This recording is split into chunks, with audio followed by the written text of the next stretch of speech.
जय जिनेंद्र दर्शकों, मैं शिफाली जैन आप सभी का स्वागत करती हूं जिनवाड़ी चैनल पर।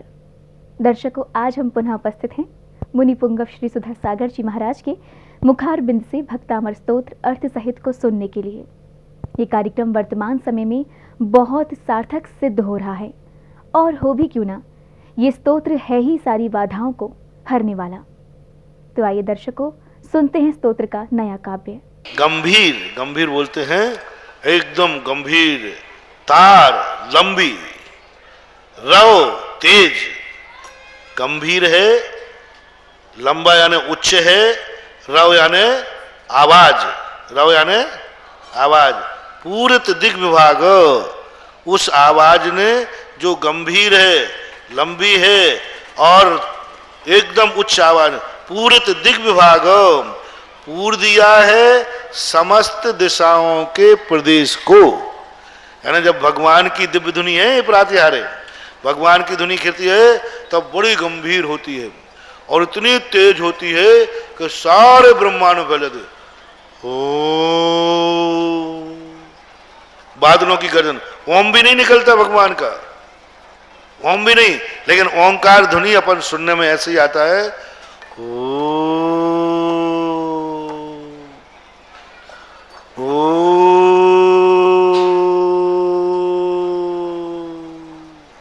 ऐसी गंभीर दुनिया। और इन्हीं में से फिर जो जो भाषा जानता है, एक योजन तक भगवान की वाणी स्वतः सुनाई पड़ती है। एक योजन के बाद मागध जाति के देव माइक लगा देते हैं, यानी मागध जाति के देव, क्योंकि समोषण 12 योजन का आदिनाथ का, तो एक योजन तक तो डायरेक्ट वाणी सुनाई पड़ती है।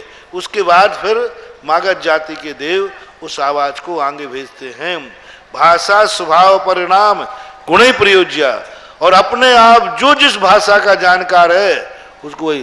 बुंदेलखंड वालों को बुंदेलखंडी सुनाई है, ध्यान रखना, भगवान की वाणी में भी बुंदेलखंडी बैठो है।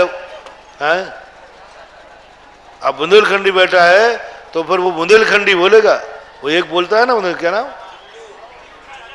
चुल्लू चाचा, चुल्लू चाचा। आओ उसके यदि वो बैठा है तो भगवान बोलेंगे कभऊ कभऊ कितऊ कितऊ, क्याऊ क्याऊ क्याऊ क्याऊ, कितऊ कितऊ क्याऊ क्याऊ। तो उसमें क्याऊ क्याऊ आएगा, क्योंकि उसको क्याऊ क्याऊ के बिना समझ में तो बुंदेलखंडी तो बुंदेलखंडी, राजस्थानी तो राजस्थानी, अटे बटे वटे अंडे वंडे, ये सब राजस्थानी भाषा है। इसी प्रकार गुजराती है तो गुजराती, सब के कायन छे चले सारो छे। हाँ, मराठी है तो मराठी फार चांगला है, फार चांगला है ना, हम बहुत अच्छी तरह हैं। पुणे चला, पुणे चला, आगे चला, तो ऐसे मराठी आएगी, कन्नड़ आएगी, यत्ते कुंडला तिंदला, तो कन्नड़ भी वो बोलेंगे। तो ये है घंट कटरी, हाँ कन्नड़ भाषा में आए घंट कटरी है। अब तुम हो ही नहीं तो क्या समझोगे, तुम क्यों क्यों समझ गए जल्दी।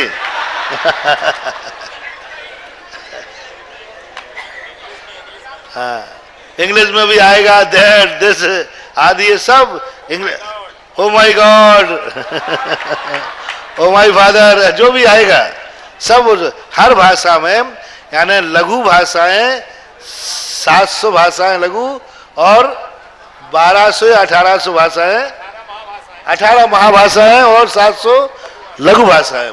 इन भाषाओं में भगवान का ध्वनि होता है। तो ऐसी, और सारे दिग्भागों, त्रिलोक लोक नहीं, ये दुंदवी धुनी नहीं है, ये तो तुतु है, दुंदवी, दुंदवी अपन ध्वनि पे चले गए थे। गंभीर तुतु है, तुतु, हम दिव्य ध्वनि पे चले गए। चौथे नंबर का है, 5वें का,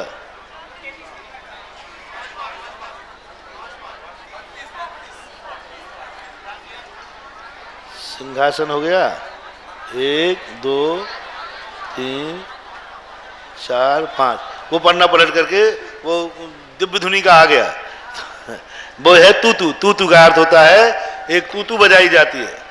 हाँ, आज तो तूतू बंद हो गई, और जो बजाते थे जो, और ऐसे समोषण में तूतू बजती दिव्य धुनी सबको सूचित करती है।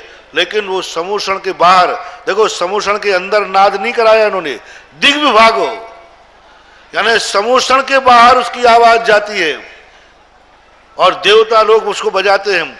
और क्या करते वो ऐसा, और कैसी होती है तूतू?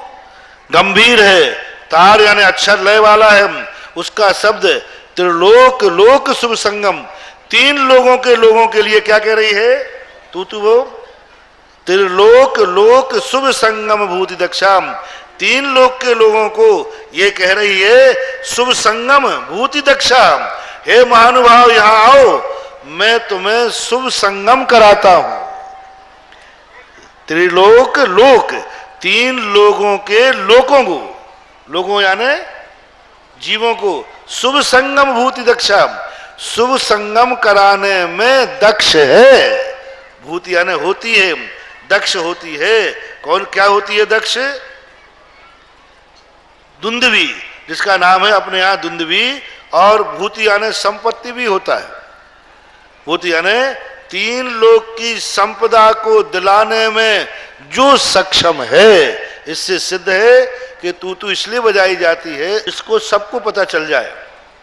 आजकल तो डिस्को चल गया, मंदिरों में भी चल गया वो बिजली वाला, कुछ मतलब नहीं, सब खत्म हो गया।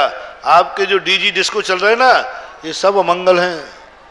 शादी में विवाह में वो जो बाजे बजाने वाले बजाते हैं, वे उस समय उनकी उस तूतू में भावना होती है, वो दूल्हा को देख करके वैसे भाव करते हैं, वो मांगलिक था।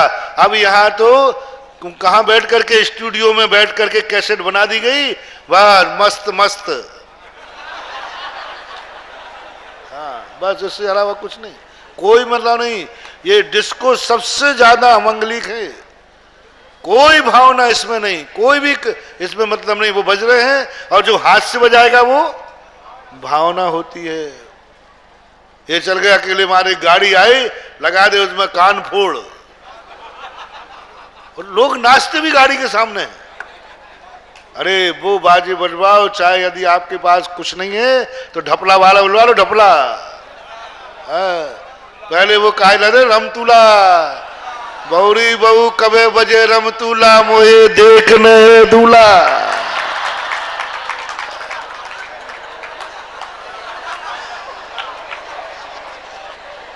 क्यों नहीं वो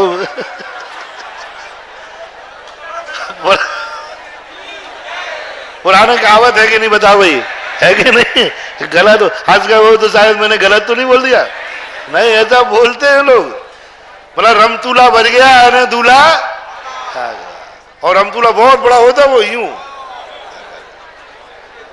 वो कहलाती है दुंदवी। रमतूला कहो और दुंदवी कहो, वो कहलाती है दुंदवी। उसका नाम दूसरा रमतूला है, उसी आकार की होती है दुंदवी जिस आकार का रमतूला। वो रमतूला तो आज गायब हो गया, मांगलिक वही था। बस जब वो जो बजाने वाला है, वो रमतूला जो बजाता है, वही तुम्हारे शादी ब्याह का मांगलिक है। इसलिए आज के बाद तुम कछु बुलाओ नहीं बुलाओ, लेकिन मंगल चाहते हो तो रमतूला वाले को जरूर बुला लियो, और कहना भैया तू मांगली कर जाओ, जा, भले तू डिस्को बजाना चाहे खिसको बजाना, लेकिन वो रमतूला बहुत बड़ी चीज थी। दुंदवी भगवान के समोषण का प्रतीक है। धार्मिक कार्यों में तुम बहुत डीजी लगा देते हो, कोई मतलब नहीं। साधु आगवानी आते, कई स्थानों पे गए, साधु की आगवानी करना, उन्होंने गाड़ी कसी और भेज दी, महाराज चल रहे हैं और गाड़ी चल रही है। अब बस गली मत इतना ही है कि हम नाच नहीं रहे, बस इतना ही है। हाँ, डिस्को बजे तो पैर तो थिरकना ही चाहिए। सब बेकार, कैसेटों ने सब गड़बड़ कर दिया। कैसेट से भक्तांबर सुनना और स्वयं पढ़ना कितना अंतर है भैया बताओ। कैसेट में तो एक हारमोनियम वाले ने भर दिया, उसमें तुम्हारी भाव नहीं है। तो फिर ऐसा करें अब हम अपना प्रतिक्रमण भी कैसेट में भरे देते एक बार, प्रतिदिन कैसेट चला देंगे, चलेगी कैसेट। भक्तामर चल रहा है, सारी चीजें कैसेटों से तुम्हें कुछ भी मिलने वाला, स्वयं पढ़ोगे तो वाचना नाम का स्वाध्याय भी होगा। इसलिए बाजे वालों का मूल्य कम मत करो, ये डीजी के चक्कर में मत पड़ो। ये धुंधवी देखो कैसी मानो शुभ संगम दे रही है। इस घर में कोई कार्यक्रम हो रहा है, हमारे नगर में महाराज प्रवेश कर रहे हैं, हमारे मंदिर में फलाना विधान हो रहा है, ऐसे। और वो तूती बरती थी ना सहनाई की, उसका मजा अलग ही है, कान नहीं फोड़ती वो। डीजी क्या करता है, सबसे ज्यादा ये माइक से डीजी बजा तब से कान फूटने लगे। पहले वो बाजे बजते थे, और बाजे भी ध्यान रखना है, जो बाजों के साथ जो गाड़ी चलने लगी ना, ये भी बेकार है। ये गाड़ी जो चलती है ये बाजों की धुन को खत्म कर देती है, और वो जो कैसेट में वहां बज रहा है ओरिजिनल, गाड़ी माड़ी कुछ नहीं, ओरिजिनल बनाने वाले जो तूतू से बजाते थे, ढपले बजाते थे, वो है भावनाएं मांगलिक की। और इसलिए उन पर निछावर दी जाती थी, इसलिए बाजे वालों को निछावर देते थे, क्योंकि ये हमारी मांगलिक भावना भा रहे हैं। और क्या कर रही है वो, सद्धर्मराज जय घोषण घोषकासन। सद्धर्मराज यानी सद्धर्म के राजा है, ये सद्धर्म के प्रचारक है। जय घोषण घोषकासन, मानो उनके सद्धर्म राज की घोषणा करने वाला घोषक यंत्र ही है। यानी ये क्या कर रही है वो, सद्धर्म राज जय घोषण। ये सद्धर्म राज है इनका, ये भगवान राजा है सद्धर्म के। ऐसी घोषणा कर के धुंधवी ध्वनति ते यश्याम रखे, यानी आकाश में धुंधवी ध्वनति, धुंधवी की ध्वनि थी, ते यश्या प्रवादी, आपके यश का बखान कर रही है। क्या लिखा इन्होंने, यश सा प्रवादी, यानी आपके यश का बखान कर रही है। ऐसी यह धुंधवी अपने यहाँ बजना चाहिए और होना चाहिए। अब एक बात और, अभी समय नहीं हुआ, उठना मत। यदि आप उठो तो फिर मैं नई बात नहीं बताऊं।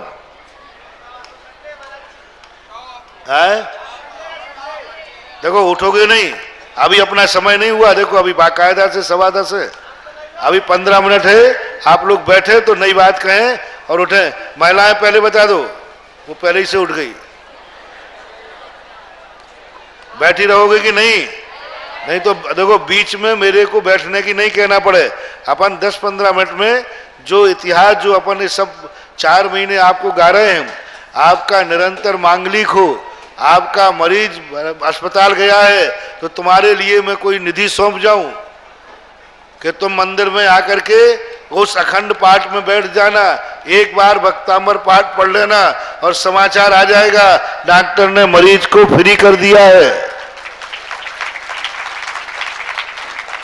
जबलपुर वाले बैठे, पूछो कितने चमत्कार हो रहे हैं। हनुमान ताल में भीड़ लगी है, इतने लोग वहां जा रहे हैं कि सारे मंदिरों का भीड़ कहां पहुंच गई, सबकी, दिन में हो चाहे रात में। तो ऐसी निधि आप लोग भी ले लें कि ऐसी कोई भी बात है, शादी विवाह आया, चलो अपन अखंड पाठ में एक बार भक्तामर पाठ पढ़ के आते हैं और मांगलिक करके आते हैं। कोई भी सुबह शाम जब भी समय, जबलपुर के अंदर लोग घूमना भूल गए, एक थोड़ा सा समय मिलता है, बोले कहाँ जाए, चलो हनुमान ताल चलते हैं, जल्दी उठ करके जाए, बोले कहाँ जाए, हनुमान ताल चलें। यानी कितने लोग दूर से 200 से बच गए क्योंकि उनको स्थान मिले और लाभ भी हो रहा है। ऐसे ही नहीं, बिना लाभ के हम लोग आपको क्यों परेशान करेंगे, हमें क्या लेना देना है, हम कोई दुश्मन थोड़ी ना आपके। लेकिन आपका हित किसमें है, वो अकृत्रिम चैत्यालय बनाना चाहता हूं क्षेत्रपाल के लिए। बड़े शहरों में ये काम हो पाएगा, जबलपुर में बना दिया। और अकृत्रिम चैत्यालय की पहचान क्या बताई थी, जिसमें 24 घंटे भक्ति, निच्चकाला मंचमी पूज्यमी वंदामी नमस्यामी, दुख को कम्मक को वो लाऊ समाई वर्णम जिनगुण संपत्ति, ऐसे करके अपन करना चाहते हैं। तो उसकी सफलता के लिए अभी बहुत पर्चियां आई थी, उसमें 2 बातें हैं। एक दिन आपको क्या करना है, साल भर में एक दिन आपकी तरफ से भक्तामर, अच्छे से सुने फिर बाद में पूछते हो, सुने एक अभी नहीं ले, थोड़ा सा हमारा डिस्टर्ब हो जाएगा, निकल, क्योंकि मेरे दिमाग से बात निकल जाएगी, मैं कह नहीं पाऊंगा। और ज्यादा हो तो तुम ऐसा करो, गेट बंद करवा दो तभी मानेंगे लोग। पंकज गेट तो बंद कराओ, आवास व्यवस्था वाले थोड़ा गेट बंद कर देना, इधर से नहीं खिसक जाए। एक जने इधर कॉलेज का बंद कर दो, ईमानदारी से बैठो। बोलो जेल बनाओ कि ईमानदारी से बैठे रहोगे? हाँ, नहीं तो बंद करके कहूं, क्योंकि मेरा दिमाग हट जाता है। क्या कह रहा था मैं? हाँ, तो एक दिन साल भर में एक दिन आपका परिवार, मैं रिश्तेदारों को बुला करके एक दिन आपकी तरफ से पाठ होना चाहिए 24 घंटे का। आपको क्या करना पड़ेगा, सुबह आपको आना पड़ेगा परिवार के साथ में, ठीक 7 बजे, 6:30 बजे, 6:30 बजे आप आएंगे, भगवान का अभिषेक करेंगे। भक्तांबर मंडल विधान जो हमने कहा था ना, साल भर में एक बार हर श्रावक को महापूजा करना ही चाहिए। साल भर में एक बार, ऐसा एक भी घर जैनी का नहीं होना चाहिए जिसमें साल भर में एक बार महापूजन। तो साल भर में एक दिन आपकी तरफ से भक्तांबर मंडल विधान होगा, आप उसमें खड़े होंगे इंद्र बन करके, और आप 2 घंटे का भक्तांबर मंडल विधान है, और 2 घंटे बाद आप भक्तांबर पाठ में बैठ जाएंगे क्रम से। एक व्यक्ति मान लो किसी घर में कम है, उनकी व्यवस्था में बना रहा हूं, आप कहें महाराज 24 घंटे नहीं बैठ पाएंगे, तो कुछ घंटे तो बैठ पाओगे। 24 घंटे की व्यवस्था में अभी अलग बना रहा हूं, तो ऐसा एक परिवार नहीं छूट पाए। 500 नाम तो लगभग हो गए, मैं समझता हूं 1008 नाम हो जाएं, 1000 घर तो होंगे या? अरे एक साल भर में कितना सा लगेगा? एक विधान का मैंने द्रव्य जुड़वाया, मैंने खूब जम की द्रव्य चढ़ाए, तो अधिक से अधिक उन्होंने बताया 2100 रुपया में ठाठ से भक्तांबर मंडल विधान, भक्तांबर मंडल विधान कितने में हो जाएगा? बढ़िया द्रव्य चढ़ाओ, बहुत अच्छे श्रीफल चढ़ाओ तो भी हो जाएगा। 48 काव्यों का तो विधान है, और है क्या?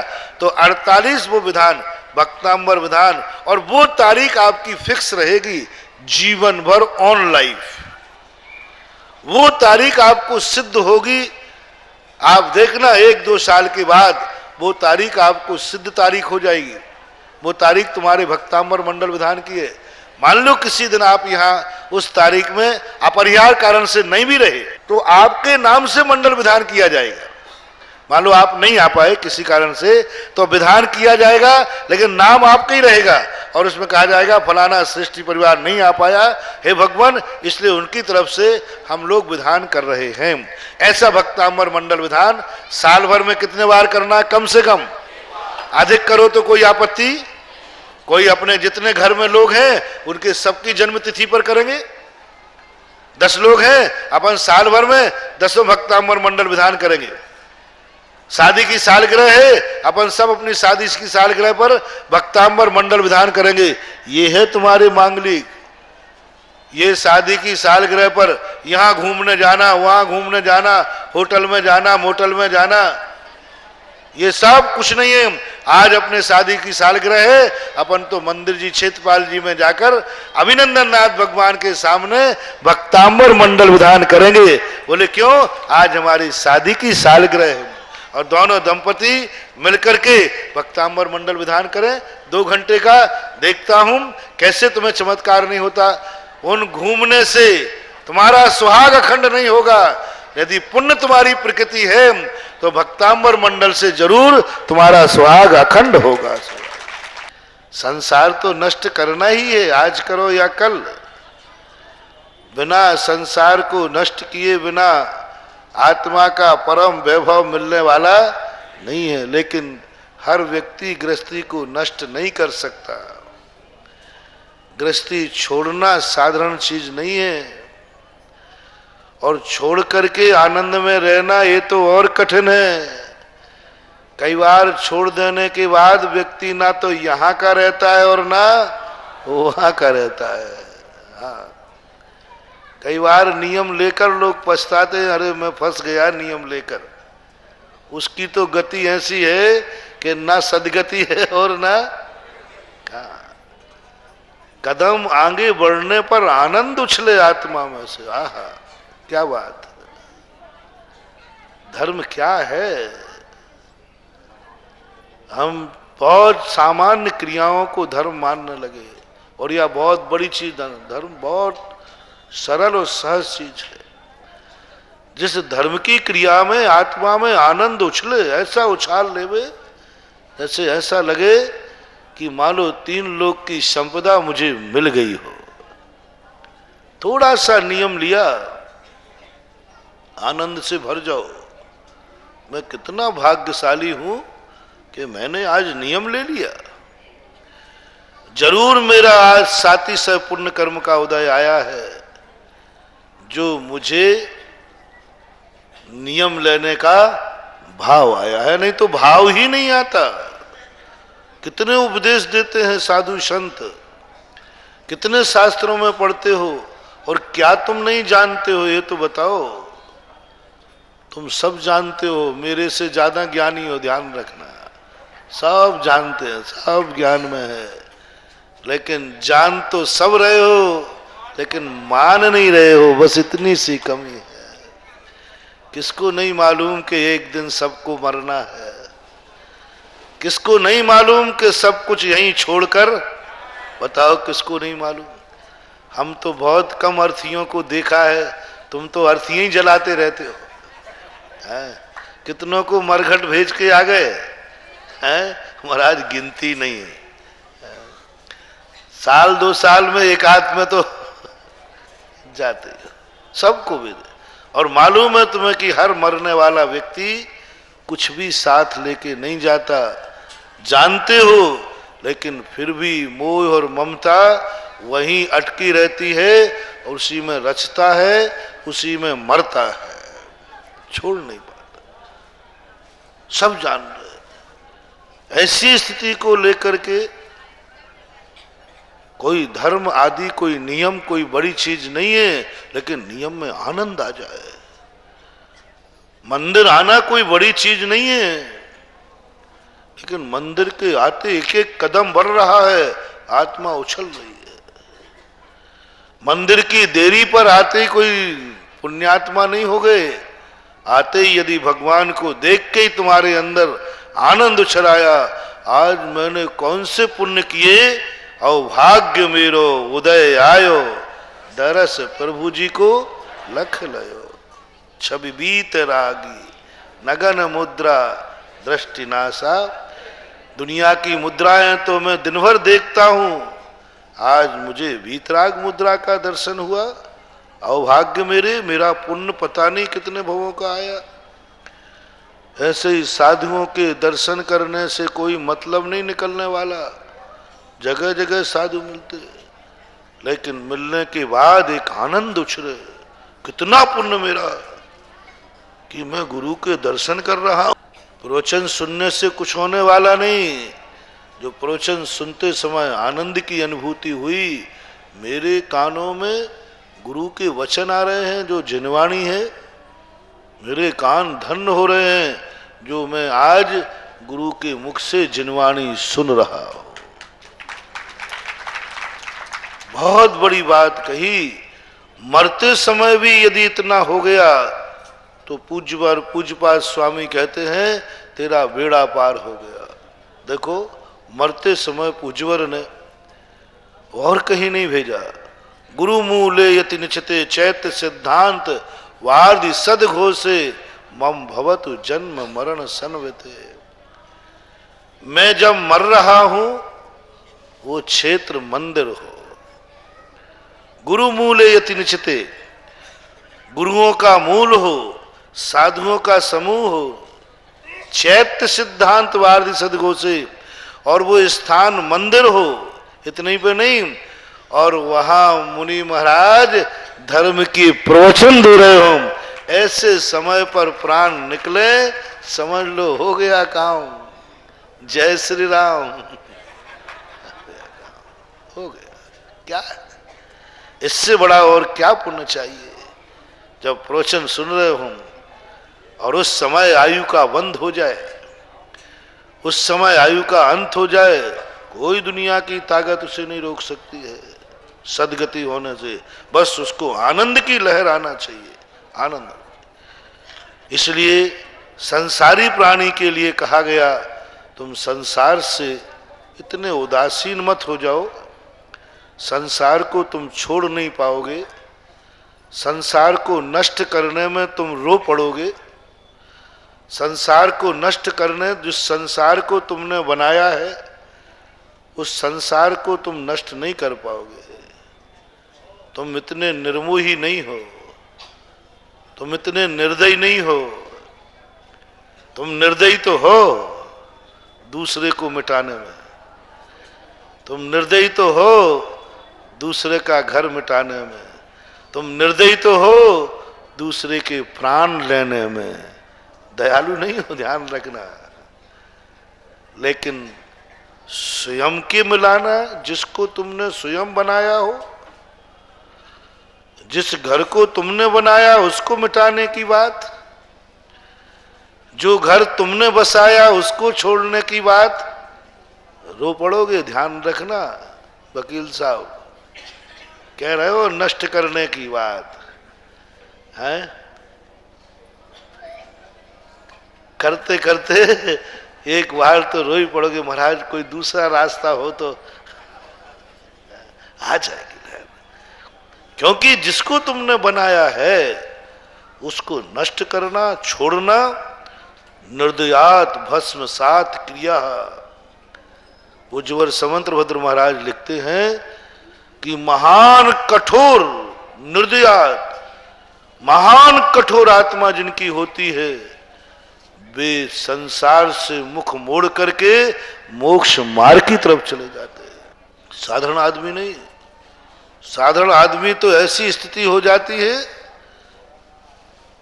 ऐसी स्थिति कि वो जैसे राग के निमित्त आते हैं वो उसमें रम जाता है। बहुत कठोर है, महान। कितना निर्दय भाव करना पड़ता है जब व्यक्ति संसार से ममत्व तोड़ता है, कठोर हो जाता है। दुनिया उलट जाए पलट जाए, लेकिन वो अपने वैराग्य पथ से पलटने वाला नहीं है, साधन है।